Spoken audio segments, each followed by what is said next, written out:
Have you ever felt a sense of awe when you are in the presence of something so big and so beautiful that you are completely overwhelmed? Well, that's how I felt the first time I went to the opera.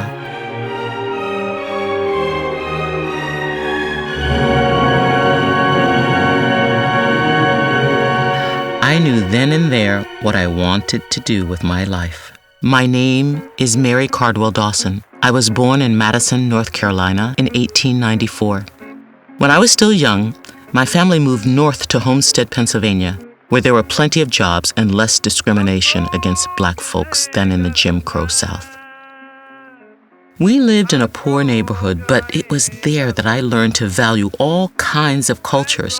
Walking home, I'd smell all kinds of food cooking, hear a half-dozen different languages being spoken, and the music. I just loved all kinds of music.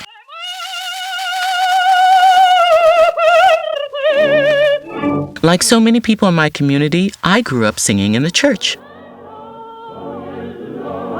And as a young woman, I enjoyed teaching music and giving voice lessons.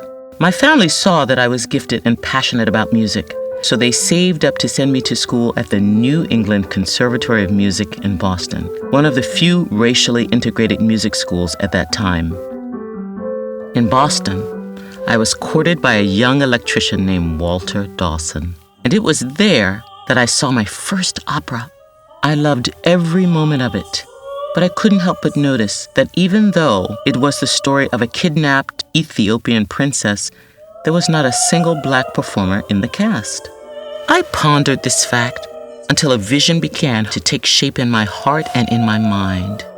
By the 1920s, several black singers had blazed their own trails to success in classical music, often in Europe where there was less discrimination.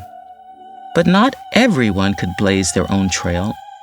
Someone needed to create a path that would allow black musicians from all walks of life to share their God-given gifts with the world. So I returned to Pennsylvania with my teacher's certificate in hand and opened a private music school open to all races that came to be known as the Cardwell Dawson School of Music. Walter completed his training as a master electrician and joined me in Homestead, where we were married in 1927. Walter's business grew, and my music school grew along with it, and he was always a faithful supporter of my work. In the beginning, I taught piano and I gave voice lessons, but soon I enlisted the help of more teachers, and we expanded into a building in the city. I founded the Cardwell Dawson Choir, made up of students from my school. We gave concerts, won contests, and performed all over, including at the 1939 World's Fair in New York City.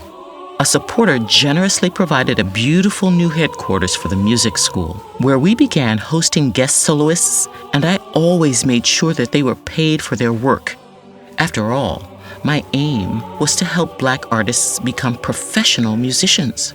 In 1931, I established the Pittsburgh chapter of the National Association of Negro Musicians, an organization that supported black composers and performers. And when the organization decided to hold its conference in Pittsburgh in 1941, I knew that it was finally time for me to stage a production of the opera that inspired me so much all those years ago, Aida by the Italian composer Giuseppe Verdi.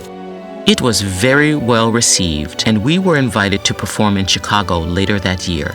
That success gave me the confidence to form the National Negro Opera Company. The NNOC was exactly the kind of path I had dreamed of paving for black musicians, allowing talented individuals to gain experience, with so many going on to earn their living as professional musicians. Sadly, Walter was blacklisted in Pittsburgh because of his efforts to unionize black electricians to get equal pay for their work. But it may have been a blessing in disguise, as it prompted us to move to Washington, D.C., where Walter found work with the federal government, and the opera company grew even more. We gave over 100 performances in the decades that followed, featuring over 1,800 performers, including students from my music school and professional singers from all over. Despite a good deal of prejudice against blacks in opera, the NNOC persevered, worked hard to raise funding, and eventually staged the very first opera written by African Americans to be performed at the Metropolitan Opera in New York City in 1956, a performance of Uwanga, about the Haitian Revolution. My work caught the attention of former First Lady Eleanor Roosevelt, who became a donor to the NNOC and even earned me an appointment to President Kennedy's National Music Committee. My hope is that I fulfilled God's purpose for my life in bringing opportunities to Black musicians and beautiful music to the world.